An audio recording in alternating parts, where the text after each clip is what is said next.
much. Hello, everyone. My name is Mona Eltahawy, as you just heard. My pronouns are she, her, hers, and I begin everything with my declaration of faith: fuck the patriarchy. And as you can tell, profanity is one of my favorite sins, and indeed it is one of the sins, one of the 7, and I will be telling you later why profanity is one of my favorites. But first, I want to tell you about 1 week in February of 2018. In the space of 5 days, I started 2 hashtags that went viral. They seem to be disconnected, that they have nothing to do with each other, but as I tell you the story, you will see why they're connected and why they go to the heart of my sins. So in February of 2018, I think it was February 5th, I heard that a young Pakistani woman called Sabika Khan had posted on Facebook about being sexually assaulted in Mecca, Islam's holiest site in what is now Saudi Arabia. And this brought back memories of when I was there, when I was 15 years old, that's 15, way back in 1982, when my family and I'm of Muslim descent, my family and I were on the Muslim pilgrimage, the Hajj, which is the 5th pillar of Islam, and I was sexually assaulted twice.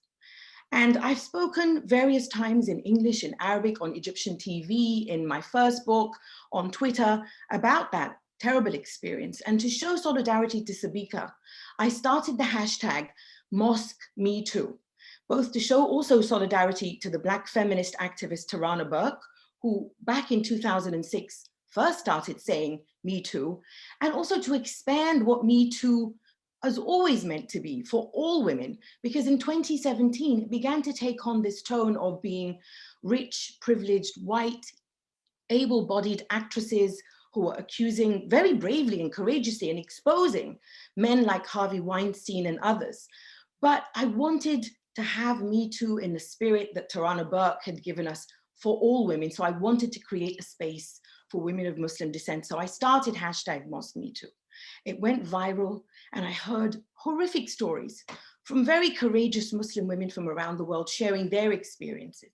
After 5 days, I thought, I need a break.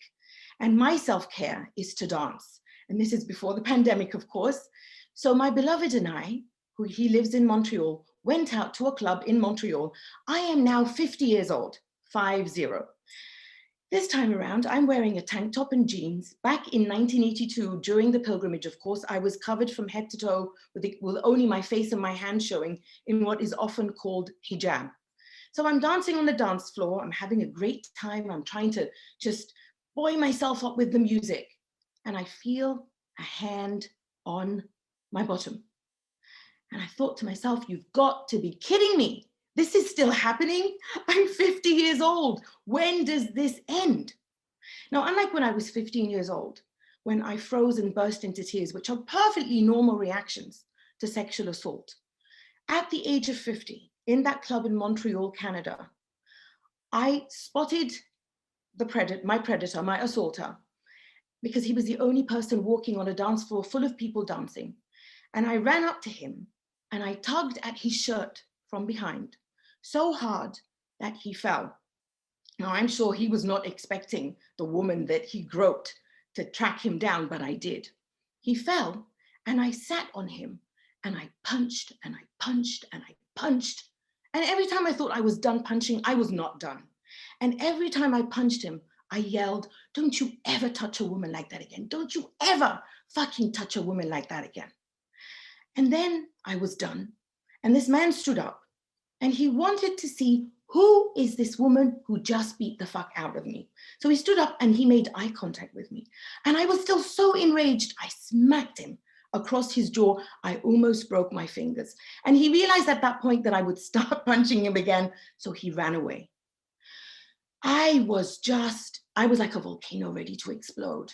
So my beloved and I went to the bar to have a drink of water. And one of the club managers came up to me to ask he's like, what happened? And I explained to him what happened. And he actually said to me, why didn't you let your husband take care of it? At which point I was ready to beat him up. But I replied, first of all, he's not my husband. And second of all, this is my body. I take care of it.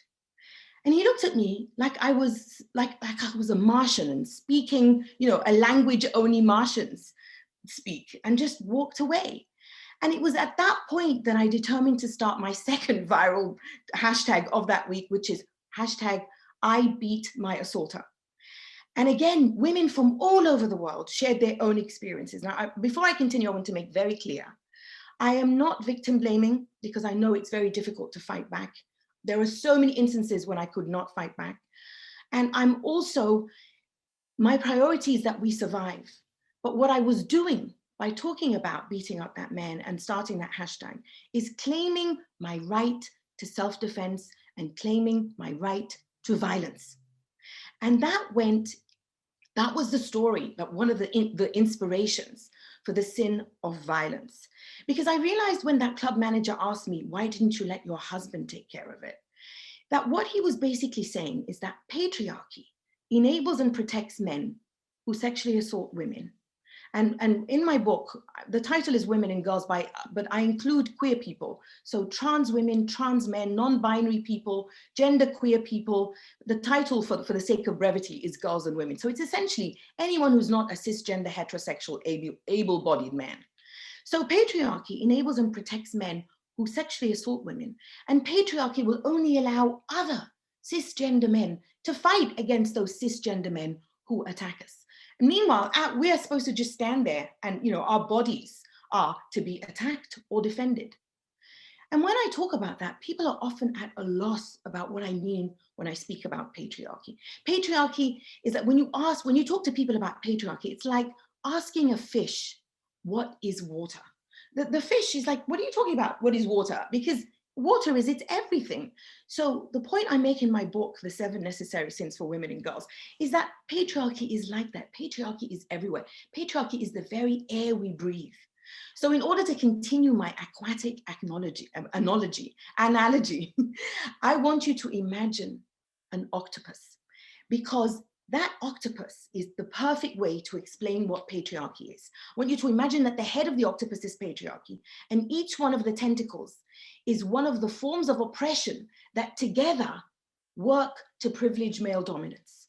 Patriarchy is not about men, because there are many men who are hurt by patriarchy, and there are also some women who benefit from patriarchy. So what I do in my book is I give you sins that I believe will help liberate us from the tentacles of that octopus. So one of them is violence. Another one of them is power. And the sin of power is to challenge that question, that facile statement, we need more women in politics. And I want to know, what women do we need in politics? Because I don't support a woman merely by virtue of her being a woman.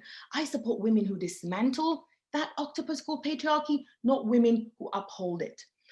And the other sins, as you heard at the beginning, are anger, attention, lust, and also the sin of ambition. And what I love about the sin of ambition, and it was the hardest chapter to write for me, is that it's my ambition to liberate ambition from accumulation, capitalist accumulation, and the accumulation of what I call patriarchy's crumbs, which is why I say I don't support any woman, because there are some women who, in return for crumbs from patriarchy, will uphold what will help to strengthen that octopus called patriarchy rather than fight to dismantle it. So what I've done with the chapter on ambition is to say that ambition is about being more than, not being less than, but not about gaining more, not about having more wealth, not about being a CEO. I want to know what ambition is for a working class woman. What is ambition for a Black or Indigenous or woman of color in a country like the United States, where that octopus called patriarchy is most definitely very powerful? What is ambition like for a domestic worker who leaves her impoverished country and leaves her children for her family to look after so that she can go to another country and look after other people's children? Is she allowed ambition? And I had a great conversation with one of my nieces about ambition, which I believe goes to the heart of it, where one day she said to me, I was looking at family pictures on Google and I found a picture of you. And then she stopped. She looked like she was very wary. And I was like, well, what was the picture, sweetheart? And I thought that she had found pictures of me when both my arms were broken, because during the year of our revolution in Egypt in 2011, Egyptian riot police had assaulted me and broke both my arms and sexually assaulted me. But after some cajoling, she told me that she actually had seen pictures of me being arrested in New York City a year later in 2012, when I was arrested for spray painting over a racist, Islamophobic, pro-Israel ad.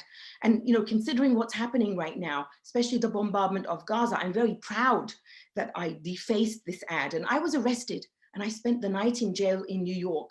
And 2 years, I was going to stand trial for possession of a graffiti instrument, criminal mischief, making graffiti, all this stuff. But after 2 years, a judge dropped the charges in the interest of justice. So I took those pictures as an opportunity to talk with my niece about the importance of activism and how I was proud to be arrested. And then she pointed to my tattoos, which I got after I was assaulted in Egypt. And she said, I know why you got tattoos. And I said, why? And she said, because they broke your arms and you wanted to say, I'm free and awesome. And I said, that's right.